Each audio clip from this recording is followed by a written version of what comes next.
শুভ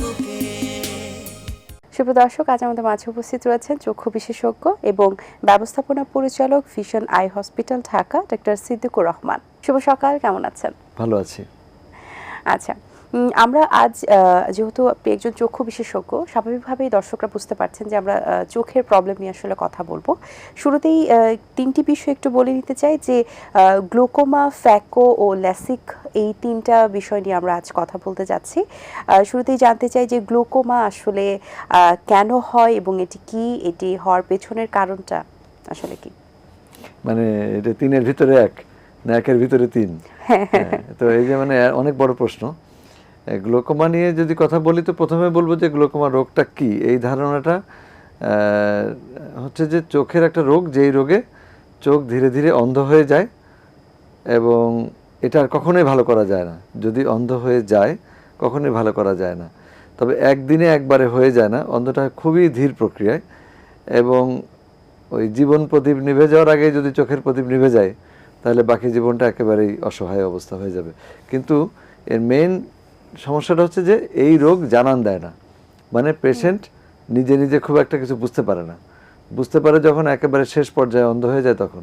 মানে স্বাভাবিক যেসব আমাদের সিমটম আমরা চিন্তা করি, চোখ চুলকায় কিনা, ব্যথা করে কিনা, লাল হয় কিনা, পানি পড়ে কিনা, হ্যাঁ, বা এই ধরনের কোনো লক্ষণই নাই, কিন্তু আস্তে আস্তে করে তার অন্ধত্বের দিকে সে এগিয়ে যায়। এই কারণে এইটা সচেতনতা নিয়ে আমরা বেশি কথা বলি, কারণ রোগী নিজে থেকে বুঝতে পারে না বলে। এটা আসলে কোন বয়স থেকে কি হয় বা এটার পেছনে বয়সের ব্যাপারে হচ্ছে রাইট বয়সের ব্যাপারে যেটা হলো, গ্লোকোমার অনেকগুলো ভ্যারাইটি আছে। এমনকি মায়ের পেট থেকে জন্মগত গ্লোকোমা নিয়েও কোনো কোনো বাচ্চা জন্মায় জেনেটিক্যালি। এই জন্য যাদের পরিবারে গ্লোকোমা আছে যে কোনো একজনের, তার বাকি সদস্যদের আমরা চেক করতে বলি, অথবা পরিবারের মধ্যে কারো ইতিহাস যদি থাকে তাহলে বাকিরা যারা ফিল করছে তারা নর্মাল আছে তাদের উপর একবার চেক করেন। তো এইটার জন্য বয়সে তেমন ইয়ে নাই, অল্প বয়সেও হয়। মানে একদম স্কুল গোয়িং অবস্থাতেও গ্লোকোমা ধরা পড়ে। আর একটা বেশিরভাগই আমরা পাই আসলে এই 40-এর পরে গিয়ে। তো বাংলাদেশে আমরা একটা সার্ভে করেছিলাম বাংলাদেশ গ্লোকোমা সোসাইটি থেকে, আমি এটার সেক্রেটারি ছিলাম গত সেশন পর্যন্ত। তো আমরা সেই বড় মানে সার্ভে একদম ইন্টারন্যাশনালি এটা পাবলিশ হয়েছে ব্রিটিশ মেডিকেল জার্নালে। তো সেটাতে আমরা দেখেছি আমাদের 35 বছরের পর থেকেই গ্লোকোমা রোগী পাওয়া যায় আমাদের ভিতরে। প্রায় 5% মানুষ গ্লোকোমা রোগে আক্রান্ত কোনো না কোনো পর্যায়ে। তো এই জন্য গ্লোকোমা রোগ থাকলে মানুষ অন্ধ হয় এরকম না, মানে থাকলে আমাদের নিয়ন্ত্রণ করতে হবে। নিয়ন্ত্রণ করলে অন্ধত্ব থেকে বাঁচা যাবে, এটা হলো মূল কথা। আচ্ছা, এবং ফ্যাকো এবং লাসিক সম্পর্কে যদি একটু আমাদেরকে বলতেন। আচ্ছা, ফ্যাকো সার্জারি আসলে সার্জারি নাম, মানে প্রচলিতভাবে যেটা বাজারে সেটা হলো যে ফ্যাকো সার্জারি, মানে মেশিন দিয়ে চোখের ছানি অপারেশন। তা চোখের ছানি হয়, জন্মগতভাবেও হয়, এটা খুবই কম, আসলে বার্ধক্যের কারণে হয়। চোখের ছানি হলে তার চিকিৎসা হলো এখনো পর্যন্ত অপারেশন। অপারেশন করে চোখে লেন্স লাগাতে হয়। ওই অপারেশন করার যে প্রক্রিয়াটা, ওই প্রক্রিয়াটা ফ্যাকো সার্জারির মাধ্যমে করা হয়। এটাই হলো মানে এখনকার আধুনিকতম সার্জারি। এখন কোনো কোনো ক্ষেত্রে ফ্যাকোর পাশাপাশি ফ্যাকোর সঙ্গে অ্যাডজাংটিভ কিছু প্রসিডিউর হিসেবে কিছু কিছু ক্ষেত্রে লেজার ব্যবহার করা যায়। এটা খুব জরুরি না হলেও এটা করা যায়, এতটুকুই। কিন্তু এখনো পর্যন্ত গোল্ড স্ট্যান্ডার্ড সার্জারি হচ্ছে ফ্যাকো পদ্ধতিতে। আচ্ছা, এই ক্ষেত্রে বাংলাদেশে যে আধুনিক গ্লোকোমার যে আসলে মাইক্রো সার্জারি যে সুবিধাটা, সেটা কতটা উন্নত হয়েছে? গ্লোকোমার সার্জারির পৃথিবীতে এখনো পর্যন্ত গোল্ড স্ট্যান্ডার্ড সার্জারি সারা ওয়ার্ল্ডেই ট্রাবেকুলেক্টমি, এটা হচ্ছে গ্লোকোমা সার্জারি। তো গ্লোকোমা রোগ হলেই তো সার্জারি করতে হয় না। গ্লোকোমা হলে আমরা প্রথমে ওষুধ দিয়ে চিকিৎসা করি। ওষুধে যদি সে ভালো না হয় বা ভালো হচ্ছে না বা কন্ট্রোল হচ্ছে না, তখন আমরা লেজার করি। লেজারে যদি কন্ট্রোল হয় তখন সার্জারির সিদ্ধান্তে যাই। তারপরে এই যেটা সার্জারি করা হয়, সার্জারি করলে যে গ্লোকোমা শরীর থেকে চলে যায় তা না। সার্জারি করে একটা চোখের ভিতরে একটা ছোট্ট ছিদ্র করা হয়, যে ছিদ্র দিয়ে চোখের প্রেশারের যে পানিটা ওটা একটা বাইপাস করে আরেকদিকে যেন চলে যেতে পারে। তো এই ছিদ্র তো আবার বন্ধ হয়ে যেতে পারে, যেহেতু শরীরের কোনো কাটা জায়গার শরীর তো মানে না, শরীর আবার চায় যে আবার ওটাকে হিল করে বন্ধ করে দিতে। তখন এই এই এই কমপ্লিকেশন এড়ানোর জন্য সেখানে আমরা কোনো ছোট নল বা টিউব, কোনো ভাল্ব, এগুলো বসানোর ব্যাপার আছে, ইমপ্লান্ট। সেগুলো এই গ্লোকোমার যেটা মাইক্রো সার্জারি বলা হয়, যে মিনিমালি ইনসিশন গ্লোকোমা সার্জারি। তো এইগুলো আমাদের দেশেও হচ্ছে। তবে বেশিরভাগ ক্ষেত্রে যেটা অসুবিধা, যে এই মাইক্রো সার্জারির ইমপ্লান্টগুলো বেশিরভাগই মানে খুবই এক্সপেন্সিভ, খুব কম ব্যবহার হয় এই জন্যে এইগুলো যারা ইম্পোর্ট করতে চায় বা ইম্পোর্ট করতে আমরা যে ডাক্তার ইউজ করতে চাই, ইম্পোর্টাররা সেটা আনতে খুব একটা আগ্রহ বোধ করেন না, কারণ এত কম ব্যবহার হয় যে এইটা আনার জন্য যে প্রক্রিয়া অবলম্বন করতে হয়, বিশেষ করে মানে ড্রাগ অধিদপ্তরের অনুমোদনের যে লম্বা প্রক্রিয়া এবং ব্যয়বহুল প্রক্রিয়া আছে, এই প্রক্রিয়ার মধ্যে দিয়ে গিয়ে তারা খুব একটা লাভবান হন না, এই জন্য তারা এগুলো আনতে চান না। এটা নানানভাবে আমাদের দেশে আসে, এটা আমরা অনলাইনে এভাবে সরাসরি না বলি। আচ্ছা, ডায়াবেটিস বা উচ্চ রক্তচাপের ক্ষেত্রে ফ্যাকো অপারেশনের কি আসলে ঝুঁকি রয়েছে কিনা, বা অপারেশনের পর চশমা পড়তে হবে কিনা? দুটো একেবারে আলাদা আলাদা প্রশ্ন, আলাদা বিষয়। ডায়াবেটিস বা ব্লাড প্রেশার থাকবেই মানুষের, আছেই, এর ভিতরে ছানি হবে, ছানি অপারেশন করতে হবে না, তার সঙ্গে কোনো নিষেধাজ্ঞার কিছু নেই। বরং যে কোনো অবস্থাতেই তো আমাদের শরীরের ব্লাড প্রেশার কন্ট্রোল রাখতে হবে, ডায়াবেটিস কন্ট্রোল রাখতে হবে, এটাই তো জেনারেল রুল। ওই রুলটাই আমরা ফলো করব। এই অবস্থায় যে কোনো সার্জারিই করা যাবে। তো ফ্যাকো সার্জারি করার ক্ষেত্রে এটা কোনো মানে কন্ট্রাইন্ডিকেশন বা কোনো অসুবিধার কিছু নেই। বরং যেটা হচ্ছে যে পরের যে কোশ্চেনটা আসলো, তার আগেই আমি আরেকটা নিজে থেকে ঢুকে দিতে, যে ডায়াবেটিক রোগীদের ক্ষেত্রে এবং ব্লাড প্রেশার রোগীদের ক্ষেত্রে যদি খুব বেশি কন্ট্রোল না থাকে, তাহলে চোখের কি ক্ষতি হবে। এমনি হয়তো আমরা ব্লাড প্রেশারটা, শরীরটা নিজে বুঝতে পারি যে শরীর খারাপ লাগতেছে বা ডায়াবেটিস হয়ে গেলে শরীর দুর্বল লাগে বা এগুলো বোঝা যায়, সেগুলো মানুষ এভাবে একটু চলে ফেরে। কিন্তু চোখের ভিতরে কিন্তু ডায়াবেটিস থেকে বিশেষ করে রক্তক্ষরণ হয়। এটা একটা দীর্ঘ প্রক্রিয়ার মানে ডিজিজ। যদি একবার রক্তক্ষরণের লেভেলে চলে যায়, এটা আর কখনোই পুরোপুরি ভালো করা যায় না। ওই সারা জীবন তাতে চোখে ইঞ্জেকশন দেওয়া, লেজার করা, এই করতে করতে, মেরামত করতে করতে, এমনকি রেটিনার অপারেশনও দরকার হয়, চোখের অপারেশন দরকার হয়, এবং খুবই নাজুক একটা ব্যয়বহুল মানে জীবনযাপন। কিন্তু এর সঙ্গে যদি বলেন যে চশমা লাগবে কিনা, এটা আরেকটা এন্টিটি।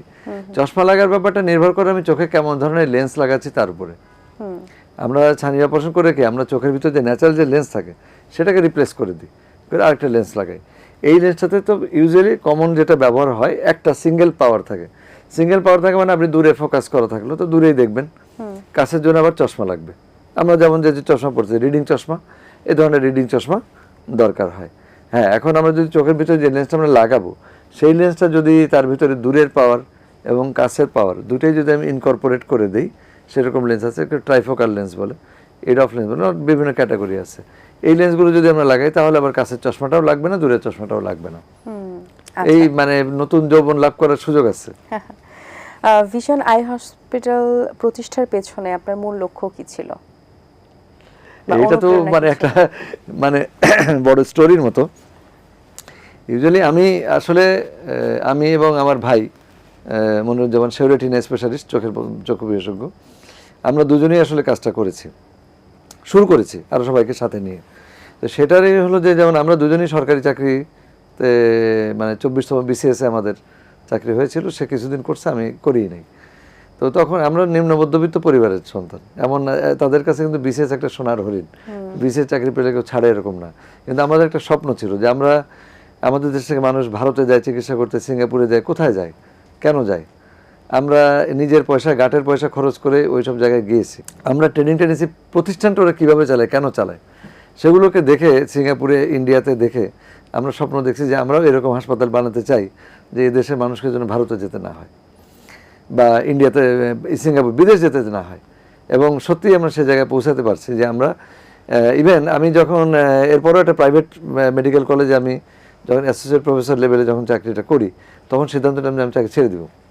তখন আমার প্রিন্সিপাল স্যার তখন বললেন যে তুমি চাকরি ছেড়ে দিবা, ছেলে মেয়ে বিয়ে দিবা কি করে, লোকে বলবে যে ক্লিনিকের মালিক। মানে ক্লিনিকের মালিক তো আমাদের দেশে একটু ভিলেন পরিচয়, যেরকম ব্যবসায়ী মানে সবাই একটু ভিলেন মনে করে, যেটা হলো রোগীর পকেট কাটে, ডাক্তারদের ঠিকমতো পয়সা দেয় না, সব জায়গায় মানে 2 নম্বরই করে, এরকম একটা পরিচয় কিন্তু সমাজে আছে। ক্লিনিকের মালিক মানে ভদ্রলোক না আর কি। তো ব্যাপারটা আমরা উল্টে দিয়েছি। আমরা নিজেরাই যেহেতু চিকিৎসক, নিজেরাই ভালো চিকিৎসক, নিজেরাই ভালো প্রতিষ্ঠান দাঁড়া করাইছি। এটা আমাদের ব্যক্তিগত সম্পত্তির জন্য না, এটা প্রতিষ্ঠান হিসেবে গড়ে তুলেছে। আমরা এখন বর্তমানে ভিশন মেডিকেল ইনস্টিটিউট হিসেবে স্বীকৃতি পেয়েছি আমরা, এবং এখানে আমরা গত কয়েক বছর যাবত পোস্ট গ্রাজুয়েট করা চিকিৎসক যারা FCPS কমপ্লিট, MBBS এর পরে FCPS বা MS কমপ্লিট করেছে, তাদেরকে আমরা এখানে হাতে কলমে সার্জারি ট্রেনিং দেওয়ার ব্যবস্থা করছি। যেই ট্রেনিং নিতে এই দেশ থেকে মানুষ বিদেশে যায়, এখন আমাদের কাছে বিদেশ থেকে লোকেরা ট্রেনিং নিতে আসছে অলরেডি। মালদ্বীপ থেকে, মায়ানমার থেকে, মরক্কো থেকে, রোগীরা এসে এই ডাক্তার এসে আমাদের কাছ থেকে প্রশিক্ষণ নিয়ে গেছে, এবং আমরা এটাকে চাই যে আমাদের এইটার শাখা প্রশাখার মাধ্যমে বিভিন্ন ব্রাঞ্চ করে অন্য ডাক্তারদেরকে ইনভলভ করে বাংলাদেশের মানুষকে এমন একটা সেবা দিয়ে যাওয়া যে আমরা চলে গেলেও পৃথিবী থেকে এই সেবাটা যেন এমনভাবে চালু থাকে যে এই দেশ যেন মাথা উঁচু করে আমাদের জাতীয় পতাকার মতো আমাদের চিকিৎসার পতাকাটাও যেন এইভাবে উন্নত থাকে যে চিকিৎসার জন্য বিদেশ যেতে হবে না। এখনো সত্যিই তাই, চোখের চিকিৎসার জন্য এখন আর বাংলাদেশের কাউকেই বিদেশে যাওয়ার মতো কোনো প্রযুক্তি বিদেশে নাই। আমরা সব প্রযুক্তি বাংলাদেশে দক্ষতার সঙ্গে ব্যবহার করছি। শুধু আমাদের হাসপাতাল না, আমি বলি বাংলাদেশে আরো যে 4-5টা বড় হাসপাতাল ঢাকা শহরে আছে, আমরা সবাই এই মানেরই চিকিৎসা দিচ্ছি।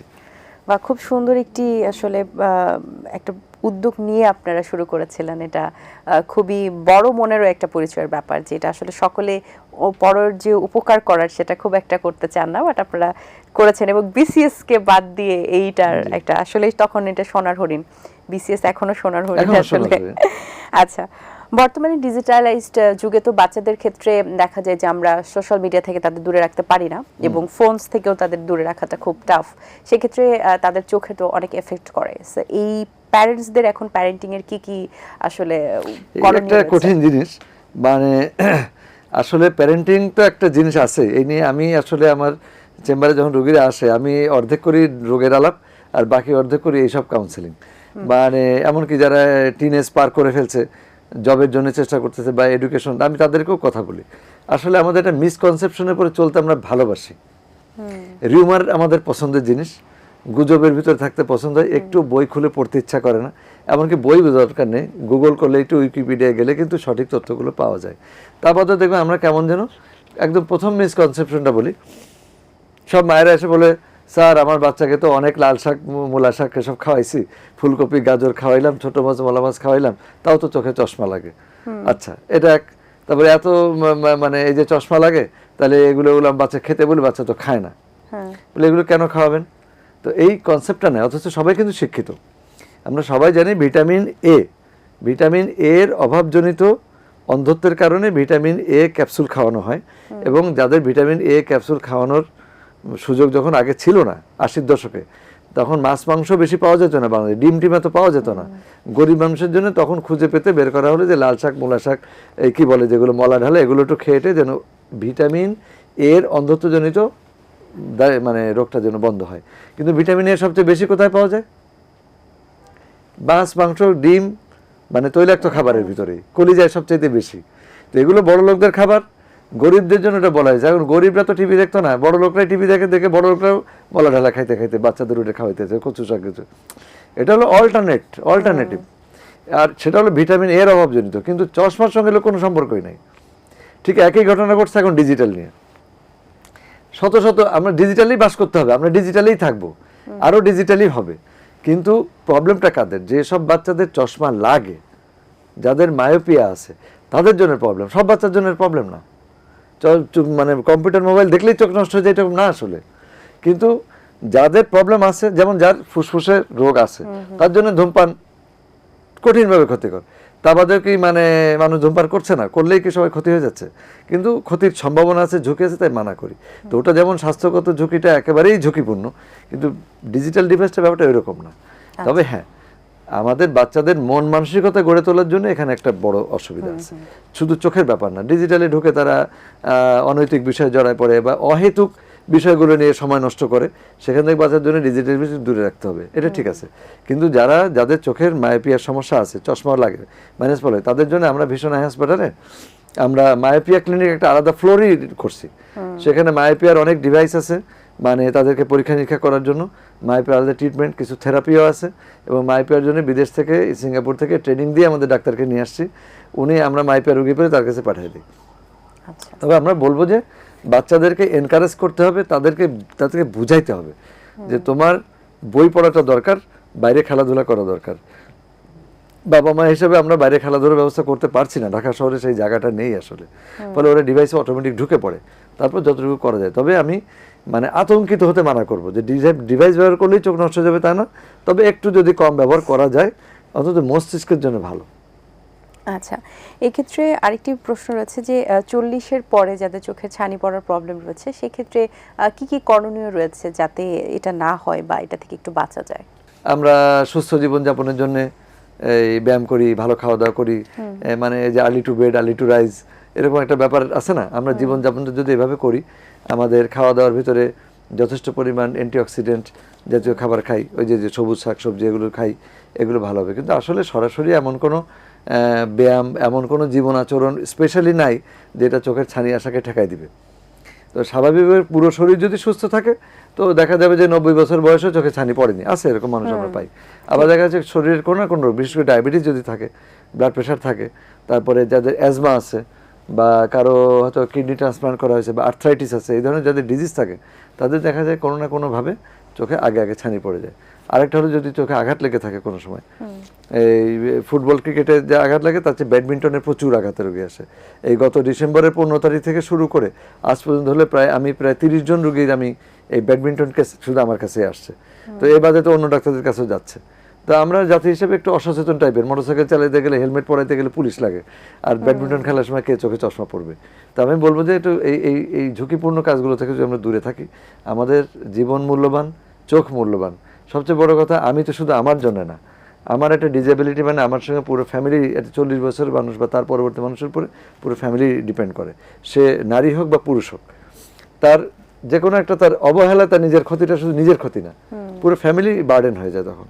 তাই আমরা ঝুঁকিপূর্ণ কাজগুলোর সময় এই যে শারীরিক যে সুরক্ষা, সেগুলো আমরা মেনে চলবো, সেটা চললে আমি মনে করি যে আমরা ভালো থাকবো। জি, অসংখ্য ধন্যবাদ আপনাকে, খুব গুরুত্বপূর্ণ কিছু তথ্য দিয়েছেন, আশা করছি দর্শকদের ভালো লাগবে। শুভকামনা রইল, ভালো থাকবেন।